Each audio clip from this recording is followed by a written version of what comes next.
नमस्कार. 9:30च्या बातमीपत्रात मी दीपाली केळकर आपलं स्वागत करते. सुरुवातीला एक नजर ठळक बातम्यांवर. भारत आणि दक्षिण कोरिया यांच्यात विशेष सामरिक भागीदारीचा निर्णय, 7 करारांवर स्वाक्षऱ्या. तेजस या लढाऊ विमानांच्या उत्पादनाची तयारी सुरू असून पुढच्या वर्षी ती लष्कराच्या ताफ्यात दाखल होणार, संरक्षण मंत्र्यांची ग्वाही. पायाभूत सुविधांच्या विकासाला प्राधान्य देण्यासाठी राज्यातल्या गुंतवणुकीसंदर्भात चीनी कंपन्यांसोबत महत्त्वपूर्ण करार, मुख्यमंत्री देवेंद्र फडणवीस. बलात्कार पीडित परिचारिका अरुणा शानबाग यांची मृत्यूनं केली सुटका, तब्बल 42 वर्षांच्या वेदना संपल्या.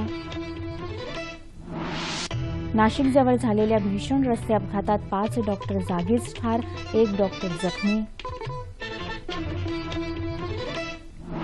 आणि नैऋत्य मोसमी पाऊस अजून अंदमानातच, कोकण मध्य महाराष्ट्रात तुरळक पाऊस. आणि आता सविस्तर वृत्त. भारत आणि दक्षिण कोरिया यांच्यातले द्विराष्ट्रीय संबंध अधिक दृढ करून विशेष सामरिक भागीदारीचा निर्णय आज दोन्ही राष्ट्रांनी घेतला.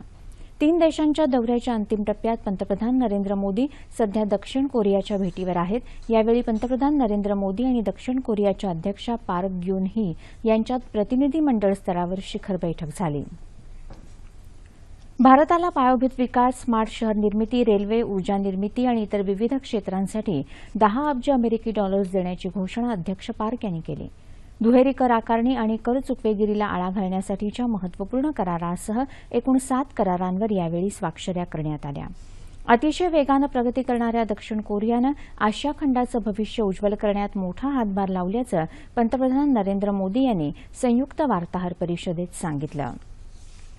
दोन्ही राष्ट्रांमधल्या मैत्रीपूर्ण संबंधांना नव्यानं उजाळा मिळाला असून उद्योगधंद्यांच्या विकासाकरता अनुकूल वातावरण तयार करण्यासाठी दोन्ही देश कटिबद्ध असल्याची प्रतिक्रिया अध्यक्ष पार्क यांनी व्यक्त केली. या दौऱ्यात पंतप्रधान नरेंद्र मोदी यांनी संयुक्त राष्ट्रसंघाचे सरचिटणीस बान की मून यांची आज भेट घेतली. देशी बनावटीच्या तेजस या लढाऊ विमानाच्या उत्पादनाची तयारी सुरू असून यावर्षी 4 ते 5 विमानं तर पुढल्या वर्षी 8 ते 10 तेजस विमानं भारतीय हवाई दलाच्या ताफ्यात सामील होतील, अशी ग्वाही संरक्षण मंत्री मनोहर पर्रिकर यांनी दिली. संरक्षण मंत्र्यांनी आज भंडारा जिल्ह्यातल्या जवाहर नगर इथल्या आयुध निर्माण कारखान्याची पाहणी केली. त्यानंतर आयोजित पत्रकार परिषदेत ते बोलत होते. नागपुरात अंबाझरी आणि भंडारा इथल्या आयुध निर्माण कारखान्याचं उत्पादन वाढत असून हा मेक इन इंडिया मोहिमेचाच भाग असल्याचं ते म्हणाले. संरक्षण क्षमता वाढवण्यासाठी संरक्षण मंत्रालय सज्ज असून अनेक प्रकल्प मार्गी लागण्याच्या प्रयत्नात आहेत, असं पर्रिकर यांनी सांगितलं. दरम्यान देशाच्या संरक्षण दलातल्या दारुगोळ्याच्या टंचाईला यापूर्वीचं संयुक्त पुरोगामी आघाडी सरकार जबाबदार असल्याचा आरोप संरक्षण मंत्र्यांनी केला आहे. युद्धाची स्थिती उद्भवल्यास त्या परिस्थितीत शस्त्र आणि दारुगोळ्याचा साठा करून ठेवण्यासाठी पूर्वीच्या सरकारनं कोणतीही पावलं उचलली नाहीत, असं त्यांनी सांगितलं. ते काल नागपूर इथं वार्ताहरांशी बोलत होते. राज्यातल्या सरकारी कंपन्यांनी भारताच्या शेजारी राष्ट्र असलेल्या चीनसोबत संयुक्त उपक्रम स्थापन केले तर त्या निधीचा विनियोग पायाभूत सुविधांच्या विकासासाठी करता येईल, असं मत मुख्यमंत्री देवेंद्र फडणवीस यांनी व्यक्त केलं. मुख्यमंत्री सध्या चीनच्या दौऱ्यावर असून राज्यातल्या गुंतवणुकीसंदर्भात किंगदाओ इथं आयोजित चर्चासत्रात ते आज बोलत होते. भारताशी व्यापारी संबंध असलेला चीन हा आघाडीचा देश असला तरी दोन्ही देशांतर्गत गुंतवणूक अल्प आहे, असं मुख्यमंत्री म्हणाले. आपल्या चीन दौऱ्यात big photon, bank of China आणि हेअर या कंपन्यांनी राज्यातल्या गुंतवणुकीसंदर्भात करार केले असून इतर कंपन्यांशीही सकारात्मक चर्चा झाल्याचं फडणवीस यांनी या चर्चासत्रात सांगितलं. मुंबई ते Nhava Sheva trans harbour link, सागरी महामार्ग, मुंबई पुणे नागपूर इथे metro rail corridor, Nagpur Mumbai द्रुतगती मार्ग, नागपूर इथला महाऔष्णिक ऊर्जा प्रकल्प, कृषी सिंचन अशा अनेक योजनांचं नियोजन राज्य सरकारनं केलं आहे, अशी माहिती त्यांनी यावेळी दिली. मुंबईतल्या केईएम रुग्णालयाच्या बलात्कार पीडित माजी परिचारिका अरुणा शानबाग यांचं आज या रुग्णालयातच हृदयविकाराच्या झटक्यानं निधन झालं. त्या 66 वर्षांच्या होत्या. गेल्या 2 दिवसांपासून त्या न्यूमोनियानं आजारी होत्या आणि त्यांना कृत्रिम जीवनप्रणालीवर ठेवलं होतं. अखेर आज सकाळी 42 वर्ष बेशुद्धावस्थेतच असलेल्या अरुणा यांची प्राणज्योत मालवली. त्यांचा मृतदेह दुपारी रुग्णालय परिसरात अंत्यदर्शनासाठी ठेवण्यात आला होता. संध्याकाळी त्यांच्या मृतदेहाला केईएम रुग्णालयाचे अधिष्ठाता डॉ. अविनाश सुपे आणि अरुणा यांचे भाचे वैकुंठ नायक यांनी अग्नी दिला. भोईवाडा स्मशानभूमी इथं हे अंत्यसंस्कार झाले.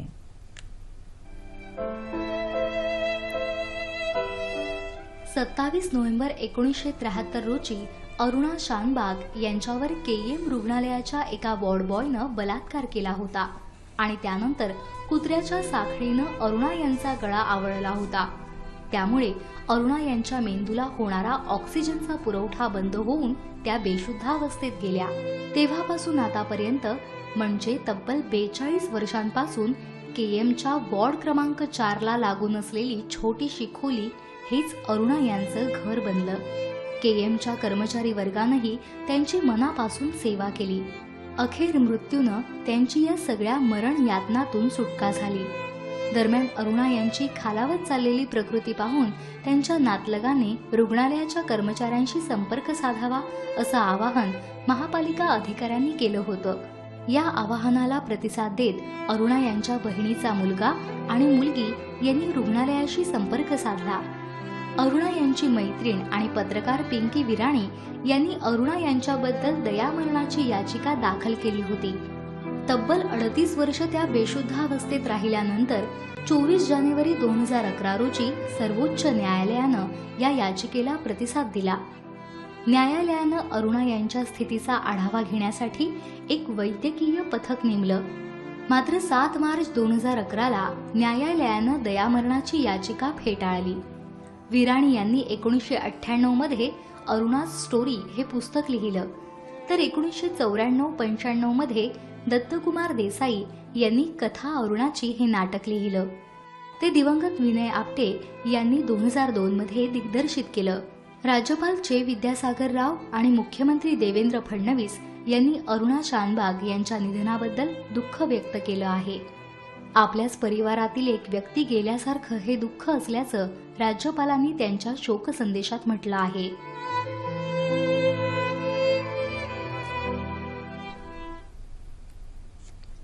राज्यात बहुतांश जिल्ह्यात पाणी टंचाई आणि दुष्काळ सदृश परिस्थिती आहे. त्याकडे सरकारनं लक्ष पुरवावं, तिथल्या लोकांना आधार द्यावा, असं विधानसभेचे विरोधी पक्षनेते राधाकृष्ण विखे पाटील यांनी सांगितलं. मराठवाड्याच्या 3 दिवसाच्या दौऱ्यावर आलेल्या विखे पाटील यांनी आज उस्मानाबाद जिल्ह्यातल्या टंचाईचा आढावा घेतला. त्यावेळी ते बोलत होते. सरकार जनतेचे प्रश्न सोडवण्यासाठी गंभीर दिसत नसल्याची टीकाही त्यांनी यावेळी केली. उस्मानाबाद जिल्ह्यात पाणी टंचाईमुळे बिकट परिस्थिती असून शेतकऱ्यांचं वीज बिल आणि सर्व बँकांचं कर्ज माफ करावं, खरीपाचं अनुदान वाटप करावं, अशा मागण्या विखे पाटील यांनी यावेळी केल्या. नवीन घरभाडे नियंत्रण कायद्याचं प्रारूप हे सामान्य नागरिकांच्या हिताचं नसून बिल्डर धार्जिण आहे, असा आरोप मुंबई प्रदेश काँग्रेसचे अध्यक्ष संजय निरुपम यांनी केला आहे. ते आज मुंबईत वार्ताहर परिषदेत बोलत होते. मुंबईतल्या 19,000 उपकर प्राप्त इमारतींमधल्या मध्यमवर्गीयांना या धोरणाचा फटका बसणार आहे, असं निरुपम म्हणाले. पुनर्रचित इमारतींकरता 70% 50% रहिवाशांची मंजुरी आवश्यक केल्यानं त्याचा फायदा बांधकाम व्यावसायिकांना होईल, अशी भीती त्यांनी व्यक्त केली. राज्य सरकारचं गृहनिर्माण धोरण आणि नवीन भाडे नियंत्रण कायद्याचं प्रारूप नागरिकांपर्यंत पोहोचलं तर यामागचं सत्य उघड होईल आणि मुंबई विकास आराखड्याप्रमाणे यातल्या त्रुटी आणि चुका सुधारल्या जातील, असं मत निरुपम यांनी व्यक्त केलं.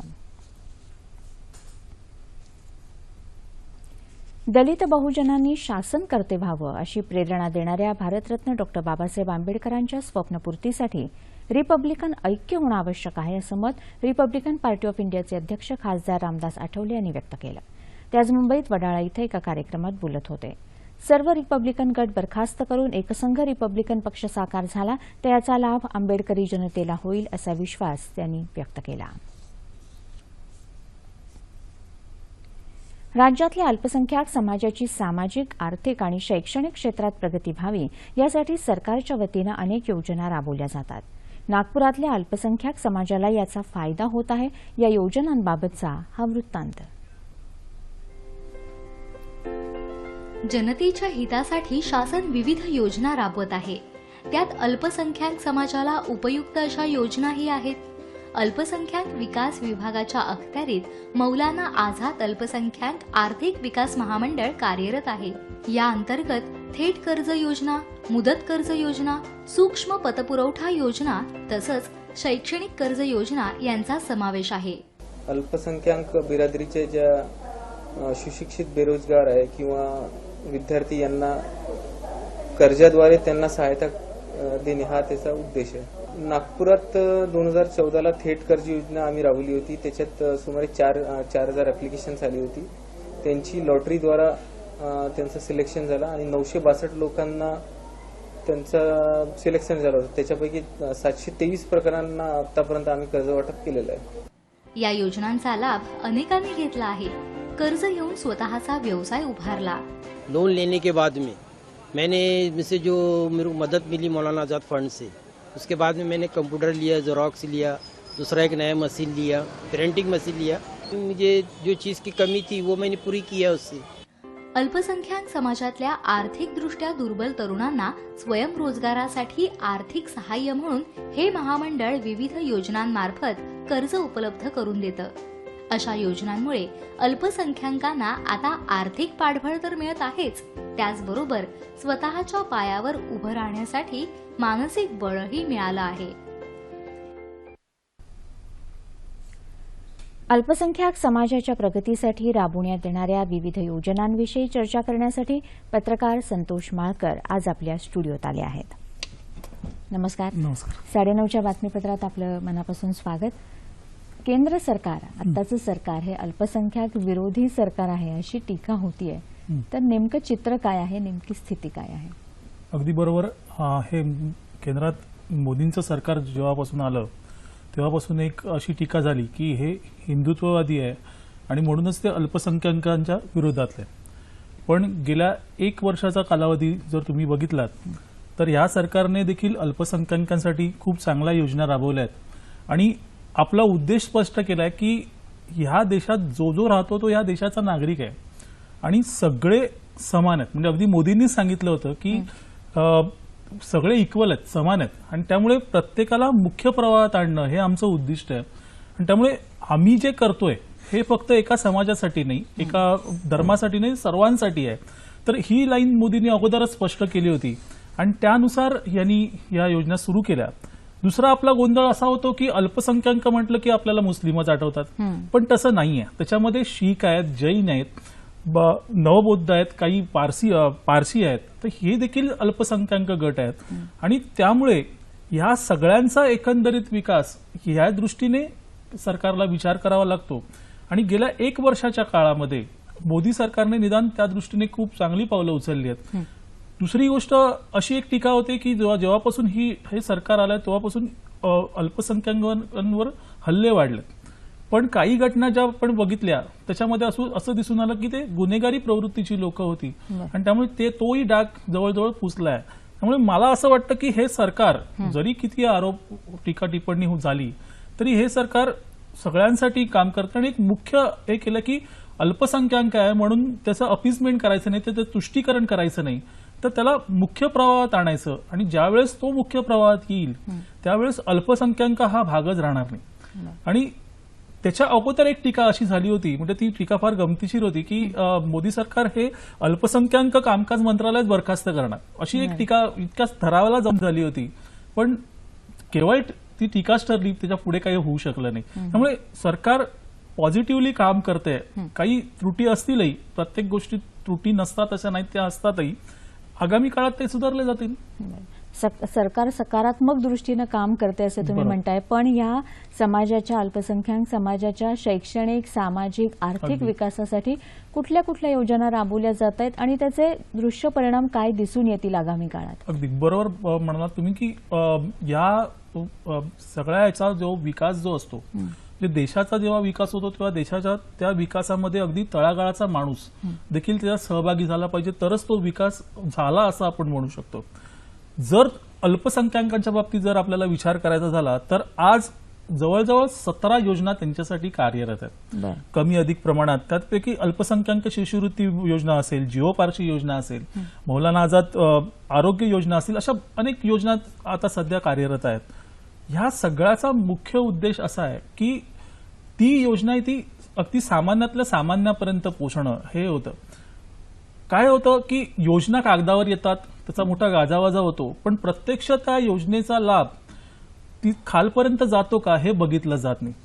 सरकार त्या दृष्टीने पहिल्यांदाच काम करतं असं मी म्हणेन की ती योजना मग भले कमी जणांकडे पण ती खाली जाईल, ती झिरपेल तिथपर्यंत जाईल, त्यांना लाभ होईल. अर्थात त्यासाठी खासगी क्षेत्राचाही आपण म्हणू काही उपयोग करून घेत आहेत मोदी सरकार. एक असं आहे की आरोग्य योजना जी अल्पसंख्याकांसाठी आहे तर ती तिथपर्यंत जावी, म्हणजे अगदी तळागाळातल्या अल्पसंख्याकांपर्यंत जावी, ह्या दृष्टीने खासगी क्षेत्रातला ची मदत घेतली जाते. दुसरं, त्या योजनेच्या अनुषंगाने काही नोकऱ्या उपलब्ध होतील का तेही हे बघितलं जात आहे. म्हणजे डॉक्टर ट्रेहान हे हृदयतज्ञ आहेत, हृदयविकार तज्ञ आहेत, तर त्यांना त्यांची मदत घेतली जाते. कमल हसन, आता डॉक्टर ट्रेहान हे अल्पसंख्याकात स्त्रीला किंवा मुलींना आरोग्य सेवा कशी द्यायची ह्याचं ट्रेनिंग देणार आहेत. बरं. कमल हसन त्या मुलांना ऍक्टिंगमध्ये कसं हे करता येईल ते. नंतर अशा प्रकारे खासगी क्षेत्राचा पण अल्पसंख्याक विकासासाठी आता वापर करून घेतला जाणार आहे किंवा जातोय, आणि ही एक चांगली पॉझिटिव्ह गोष्ट आहे असं म्हणू आपण. योजना त्या लोकांपर्यंत पोहोचणं हे खूप महत्वाचं आहे. त्या पोहोचतायत आणि विविध योजना, वेगवेगळ्या प्रकारच्या योजना आहेत सरकारच्या. पण अल्पसंख्याक समाजामध्ये मुस्लिमांची संख्या अधिक आहे का, आणि तशी असेल तर त्या समाजासाठी काही वेगळ्या योजना आहेत? नक्कीच मुस्लिमांची संख्या निश्चितच मोठी आहे. आणि आपण जेव्हा एखाद्या वेळेस बोलतो की बाबा मुस्लिम हा घटक जवळजवळ 14-15% आज आपल्या म्हणजे आकडेवारीनुसार 14-15 असं म्हणू आपण. आणि पण आतापर्यंत असं झालंय की मुस्लिम समाजातील लोक जे आहेत ती मुख्य प्रवाहापासून वेगळी राहिलीत. मोदी सरकारचं ध्येय असं आहे की त्यांना हे मुख्य प्रवाहात आणायचं आहे. आता ते किती सक्सेसफुल होतात, काय होतात हा नंतरचा मुद्दा, निदान ध्येय तरी त्यांनी तसं ठेवलेलं आहे. दुसरी महत्वाची गोष्ट अशी की मुस्लिम समाजातही स्कॉलर आहेत, हुशार लोक आहेत, काही उद्योगपती आहेत. त्यांचा वापर करून त्यांच्या समाजातील लोकांना मुख्य प्रवाहात कसा आणता येईल हा एक मोठा मुद्दा होता जो आतापर्यंत दुर्लक्षला गेला होता. सरकारने मदत करावी, सरकारने सगळं द्यावं असं सगळंच म्हटलं जातं, पण आपण समाजासाठी काय करतो हाही तितकाच महत्वाचा मुद्दा असतो, आणि त्या दृष्टीने मोदी सरकार पावलं उचलते. अजून एक मला तुम्हाला सांगावं असं वाटतं की अल्पसंख्याक कामकाज मंत्रालयाचं जे बजेट आहे ते जवळजवळ 5.75% वाढवलंय यावेळेस. बरं. कारण त्या दृष्टीने विचार करते सरकार. दुसरं, मद्रसांचं आधुनिकीकरण, त्यासाठी 100 कोटी सरकारने ठेवलेले आहेत. आता मद्रसामध्ये जो विद्यार्थी शिकायला जातो त्याला फक्त धार्मिक शिक्षणच मिळावं का, तर तसं सरकारला वाटत नाहीये की त्यांनी धार्मिक शिक्षण तर घ्यावं, पण त्याचबरोबर त्यांनी तंत्रज्ञान, विज्ञान याचंही शिक्षण घ्यावं. आणि ती अगदी सुज्ञ योजना आहे, आणि त्यासाठी 100 कोटी यांनी काढून ठेवल्यात. तर अशा दृष्टीने मुस्लिमांसाठी ही देखील हे सरकार त्या दृष्टीने कामकाज करते, आणि आगामी काळात त्याचे दृश्य परिणाम पाहायला मिळतील. बरोबर. आता बरेचदा असं चित्र दिसतं की सांप्रदायिक वाद जेव्हा होतात तेव्हा होरपळलं जातं, तो अल्पसंख्याक समाजच खऱ्या अर्थाने होरपळण्यात जातो. तर हे सांप्रदायिक सद्भावना निर्माण करण्यासाठी काय पावलं उचलली जात आहेत असं तुम्हाला वाटतं, किंवा काय करता येईल? कसं असतं की एक 2 मुद्दे असतात. एक तर राजकारणासाठी ज्यांना धर्माचा वापर करायचा आहे ते करतात. दुसरं महत्वाचं असतं की बेरोजगारी, अशिक्षितपणा ह्याच्यामुळे दंगेधोपे होतात असं म्हणू आपण. कारण तो जो तरुण असतो त्याच्या हाताला काम नसतं, आणि मग अशा तरुणाचा वापर कोणतरी आपल्या वैयक्तिक स्वार्थासाठी करून घेतो, त्याला 4 पैसे देऊन. म्हणजे आतापर्यंत जे जे झालेलं आहे त्यामागे 80% प्रकरणांमध्ये मागे हे कारण आपल्याला आढळून आलंय. आता ज्या वेळेस रोजगार उत्पन्न होतील, ज्यावेळेस काय म्हणू आपण त्याला हाताला काम मिळेल, त्यावेळेस तो तरुण 10 वेळा विचार करेल. ज्या तरुणाला दुसऱ्या दिवशी कामावर जायचंय तो तरुण रस्त्यावर दगड घेऊन येणार नाही. असा कोण येईल की जो बेकार आहे, त्याच्याकडे काम नाही, तो त्याला उद्याच्या भाकरीची चिंता दाखवली किंवा हे केलं की तुझी सोय करतो तू उतर, तर तो रस्त्यावर येईल. मूळ कारण हे असतं. आणि त्या दृष्टीने जर त्यांची ह्या सगळ्या समाजाचा, जे आपण अल्पसंख्याक मुस्लिम समाजाचा बघू, जर त्यांच्यामधली अशिक्षितता, बेरोजगारी हे प्रश्न मार्ग लागले तर हा समाजही मुख्य प्रवाहात येईल. आणि खरी गरज ती आहे त्यांना शिक्षणाची गरज आहे, त्यांना रोजगाराची गरज आहे, त्यांना लोनची गरज आहे. तर त्या दृष्टीने हे सरकार काहीतरी करतंय. म्हणजे आता तरी निदान तरी दिसतंय की बाबा हे सरकार काहीतरी करतंय. 1 वर्षाच्या काळात एवढं दिसून आलं. आणि हे जेव्हा मिळत जाईल त्यावेळेस सरकार म्हणजे ह्या घटकांसाठी उपयुक्त ठरलं असं आपण म्हणू. एक छोटासा मुद्दा सांगतो की विणकर जे आहेत, म्हणजे अगदी वाराणसीतले विणकर असो, भिवंडीतले विणकर असो, त्यातलं 80% हे मुस्लिम समाजाचे आहेत. विणकरांसाठी एक वेगळी योजना, पॉलिसी केंद्र सरकार राबवणार आहे. त्याचा फायदा निश्चितच मुस्लिमांनाही होणार आहे, त्या क्षेत्रात जे काम करतात त्यांनाही होणार आहे. आणि ते आर्ट वर्क आहे, तो कलाकुसरीचं काम आहे ते. आणि त्याच्यात खरोखरच खूप चांगले कारागीर हे मुस्लिम समाजाचे आहेत.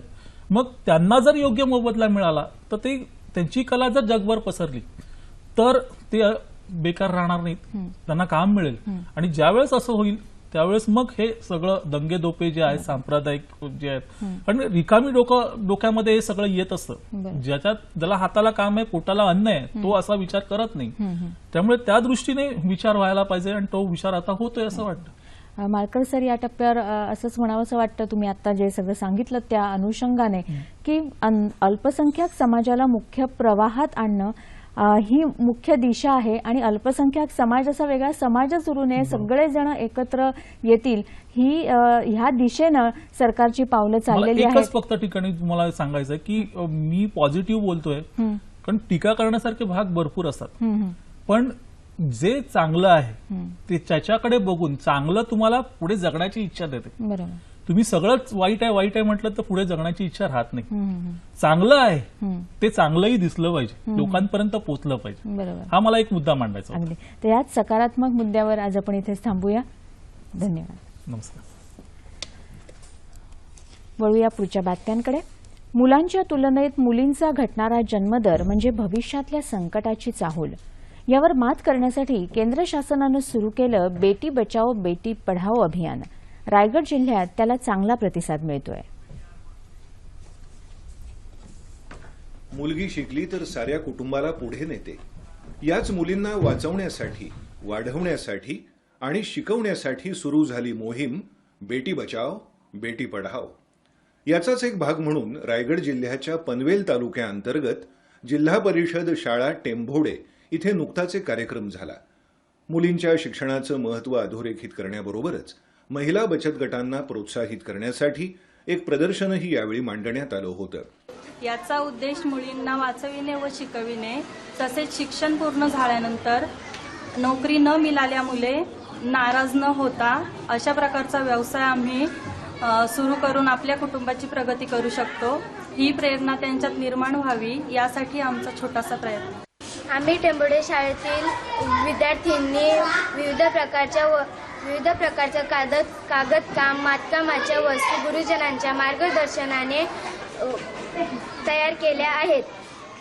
त्यातून आम्हाला शाळेची आवड निर्माण झाली. खूप शिकू, मोठे होऊ, कुटुंबाला आधार देऊ.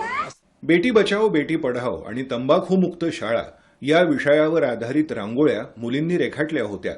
उद्देश होता विद्यार्थिनी आणि विद्यार्थ्यांनाही प्रेरित करण्याचा, सक्षम करण्याचा आणि निरोगी ठेवण्याचा. लेख वाचवा लेख शिकवा या अभियानात सावित्रीबाई फुले अभ्यासिकामार्फत आम्ही सर्व विद्यार्थिनी दुपारच्या सुट्टीत जेवण झाले की विविध कर्तृत्ववान महिलांची पुस्तके, मासिके वाचतो. त्यांच्या कार्याची माहिती मिळते. आमचे वाचन सुधारले.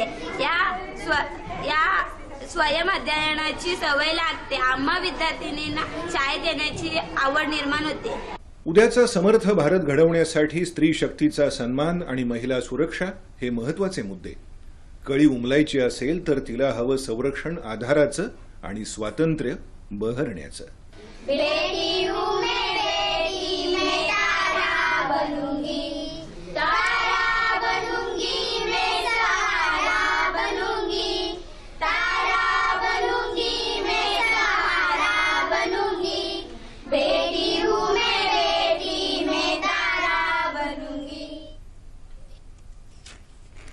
हवामान बदलामुळे शेतीसमोर अनेक समस्या निर्माण झाल्या आहेत.